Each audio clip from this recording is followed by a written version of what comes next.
Today I'm going to show you how to take dahlia cuttings. Now the best time of the year to do that is in the early spring when the plants are just starting to put up their new shoots. Now ideally each plant should have between 3 and 5 shoots, and as you can see this little plant's got a lot more than that.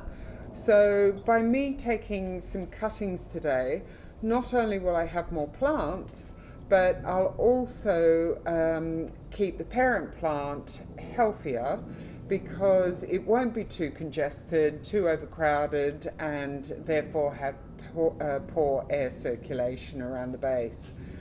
So what you're going to need is a very sharp knife, some labels, and a couple of pots filled with a freely draining potting compost. Now, when it comes to taking dahlia cuttings, the trick is to try and get a tiny sliver of the tuber at the base of the cutting. And the reason that you would do that is that that tuber has a lot more growth hormones than the actual cutting itself or stem itself. So you're much more likely to get a rooted cutting if you do. You don't need to cut right big chunk into the tuber itself, just a little sliver of the tuber with your cutting. So I'm just going to take this one now. I've just managed, there's the actual cutting itself, that's the stem, and this bit at the very base is the actual part of the tuber. So the next thing I have to do is reduce the surface area of the leaves, or at least pull off any unwanted leaves. You want to leave these two at the top here. If these were any bigger, I'd probably consider cutting those in half.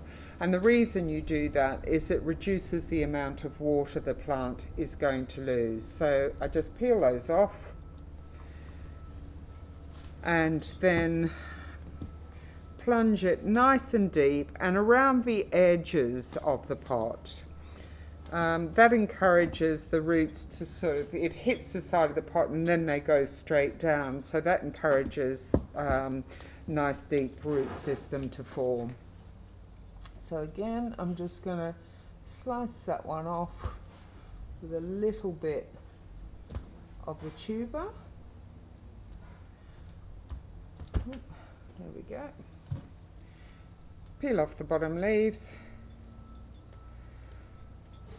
and sink it in nice and deep. And firm it in as you go.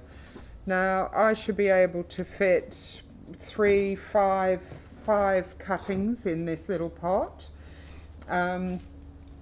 Ideally, as soon as I finish doing the cuttings, I'll need to give them a really good soak, and then they go back in the greenhouse until the last frost has passed. I can pot them up individually once they are rooted, and either take them outside at that stage or even plant them straight out in the garden. But very important that you don't plant your dahlias out until all risk of frost has passed.